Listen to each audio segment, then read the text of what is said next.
Em relação à etologia e o meio ambiente, a gente também tem vários aspectos que a gente deve analisar.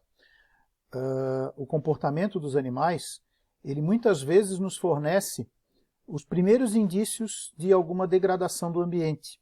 Então, a análise de alterações no comportamento dos animais pode nos levar a determinar um comprometimento do meio ambiente antes mesmo que esse comprometimento se torne mais grave.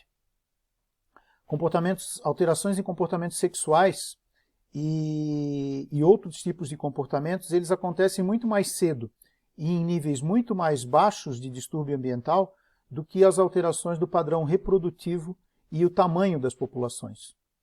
Então, estudos baseados no comportamento dos animais no ambiente natural, eles são de importância vital para que a gente possa ter alguns aspectos de monitoramento ambiental. Um outro aspecto em relação ao meio ambiente é que a conservação de algumas espécies ameaçadas de extinção, ela também necessita que se saiba muito sobre o comportamento natural dessas espécies para que se possa criar reservas e algumas medidas efetivas de proteção para evitar essa extinção. O conhecimento do comportamento das espécies quando estão ameaçadas de extinção, né, é fundamental para que se evite a extinção desses animais, para que se possa encontrar alternativas para evitar a extinção dessas espécies. Um dos exemplos do uso da etologia para beneficiar o meio ambiente é a Agência de Proteção Ambiental dos Estados Unidos. Eles analisam as alterações no deslocamento de alguns peixes de água doce como uma indicação de uma possível poluição por pesticida. Então, os peixes eles percebem a presença do pesticida e alteram o comportamento deles de deslocamento em consequência da presença desses pesticidas. E essa agência, analisando esse comportamento, ela consegue tomar atitudes, tomar medidas para evitar uma tragédia ambiental muito mais cedo analisando isso, né? Então, a mudança do comportamento desses peixes já chama a atenção. Não precisa começar a encontrar peixes mortos para notar que tem alguma alteração. Essa é uma questão importante. Arthur Hassler pesquisou a migração de salmões há 40 anos atrás e o estudo dos mecanismos de migração dos salmões também é importante na preservação da indústria do salmão no noroeste do Pacífico. O conhecimento desse comportamento de migração facilita a exploração desse peixe, não só do ponto de vista comercial, mas também do ponto de vista de manutenção da espécie, para evitar a captura de fêmeas que estão em reprodução, de indivíduos muito jovens. Então, o conhecimento do comportamento migratório do salmão ajuda nesse sentido. Uma outra questão em relação ao meio ambiente e etologia é a reprodução de insetos e a localização de plantas hospedeiras, levando a desenvolver feromônios não tóxicos para o controle desses insetos, dessas pestes. Então, aqueles insetos que costumam comprometer plantações, se conseguisse o desenvolvimento de alguns feromônios que levassem esses insetos para outros locais a evitar a presença desses insetos nas plantações, evita o uso de pesticidas. Já existem estudos nesse sentido, então, evitando o uso dos agrotóxicos, usando feromônios que não seriam tóxicos para essas plantas, para o consumo humano. A introdução de predadores naturais em determinadas espécies de presas também poderia ajudar a diminuir o uso de substâncias tóxicas para o controle dessas espécies. e isso passa pelo conhecimento do comportamento desses animais.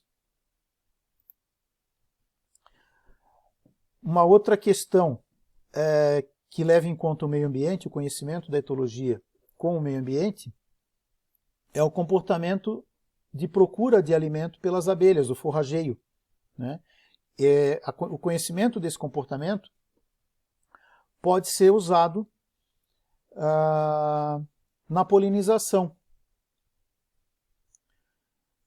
porque isso é importante na reprodução e na propagação das plantas. Então, o conhecimento do comportamento das abelhas, que são um dos agentes de polinização, pode ajudar na preservação de algumas espécies de plantas sem a necessidade de uma intervenção mais agressiva. Outros animais que têm o comportamento de forrageio também podem ajudar na compreensão para regenerar florestas, né? A gente sabe que muitos animais eles atuam como dispersores de sementes. Eles ingerem a semente, essa semente vai ser eliminada nas fezes, fazendo a propagação dessas espécies de planta. Então esses animais, o conhecimento do comportamento desses animais pode ajudar na regeneração de muitas florestas, de muitas plantas, sem a necessidade de uma intervenção maior do homem sobre o meio ambiente. Em relação ao bem-estar animal, a gente já conversou bastante sobre bem-estar, né? O comportamento e o bem-estar dos animais, eles estão muito interrelacionados. Então, o estudo do comportamento vai ajudar muito na preservação do bem-estar dos animais, principalmente os animais de produção. A gente já viu isso bastante nas últimas 4 aulas, então isso a gente não precisa se aprofundar muito aqui, mas vocês já sabem isso, né? Então é fundamental para quem estuda bem-estar animal conhecer o comportamento das espécies para saber o que esperar e o que se deve fazer em relação a mudanças em relação a bem-estar animal. As boas condições dos animais de fazenda, né? A reprodução de espécies ameaçadas de extinção, cuidado apropriado com animais de companhia, tudo isso, a gente ter um conhecimento da etologia dessas espécies ajuda substancialmente para que a gente tenha êxito nessas avaliações de bem-estar. Mudando então agora para a questão dos instintos, a gente vai falar um pouco agora sobre instinto, que é um comportamento genético. O animal tem o comportamento baseado na informação genética. Então, quase todos os comportamentos que a gente observa nos animais, eles são adaptativos. Esses instintos, o animal nasce com esse instinto, com essa informação genética, mas esses instintos eles vão se adaptando de acordo com a evolução da espécie. Então os animais eles vão conseguir, com essa capacidade adaptativa, responder de uma forma mais adaptada, mais correta, a algumas circunstâncias ambientais, facilitando a sobrevivência e também a reprodução, que são os fatores mais importantes na preservação das espécies. O comportamento adaptativo ele existe de 2 formas básicas. O comportamento instintivo, que é aquele comportamento herdado das gerações anteriores, e que ele é como se fosse uma memória da espécie sendo transmitido de uma geração para outra. É o que a gente vai estudar agora. O segundo comportamento adaptativo, a gente vai primeiro por um exemplo aqui, que seria no caso das abelhas. As abelhas, elas têm um comportamento instintivo de voar em direção das flores que vão fornecer néctar e pólen para que elas possam se alimentar e reproduzir. Esse é um comportamento instintivo. A procura da planta, a coleta do pólen e do néctar e o retorno à colmeia. além da reação de picar quem eventualmente a ameace. Esses são comportamentos instintivos. A segunda forma de comportamento adaptativo, ela ocorre como uma resposta do organismo às mudanças ambientais, fazendo com que haja uma adaptação desse animal a algumas circunstâncias do ambiente. Esse tipo de comportamento, que está relacionado a uma adaptação em relação às experiências que esse animal vai desenvolver, ele é chamado de aprendizagem, e a gente vai deixar para conversar a respeito de aprendizagem na próxima aula. Exemplo da aprendizagem é que as abelhas elas não nascem sabendo onde que as flores estão. Isso elas vão aprender com o tempo. Elas sabem que elas têm que buscar as plantas, elas sabem quais são as plantas que elas têm que buscar, mas elas não sabem onde essas plantas estão.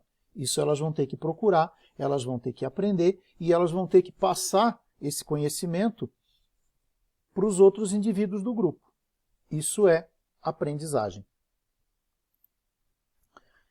Então, tanto o instinto como a aprendizagem, eles são responsáveis por esse comportamento adaptativo.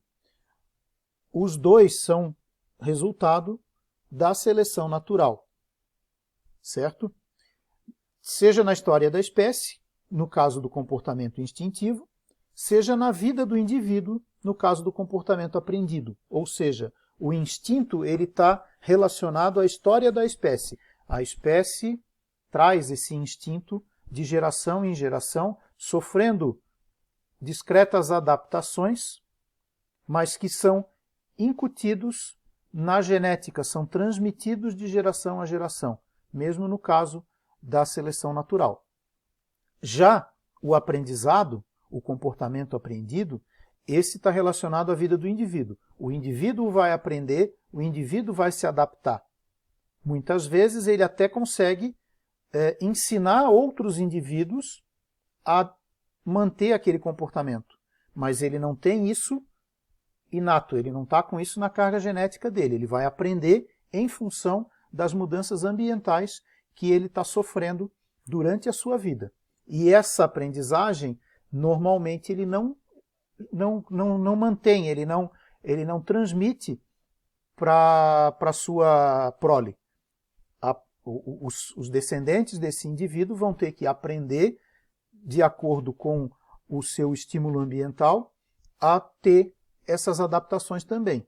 Não vai ser transmitido geneticamente. Não vai entrar no código genético. O que está no código genético é chamado de instinto. E as características do instinto, então? O comportamento instintivo ele vai ocorrer baseado nesses instintos, nesse comportamento geneticamente transmitido. E ele tem algumas características que são próprias do comportamento instintivo, que caracterizam um comportamento como sendo instintivo. Para a gente determinar se aquele comportamento é instinto ou é aprendizado, existem algumas características desse comportamento instintivo para que a gente saiba isso, que seriam os movimentos estereotipados, a bagagem genética e o fato deles serem desencadeados por estímulos simples. Essas são as principais características do instinto.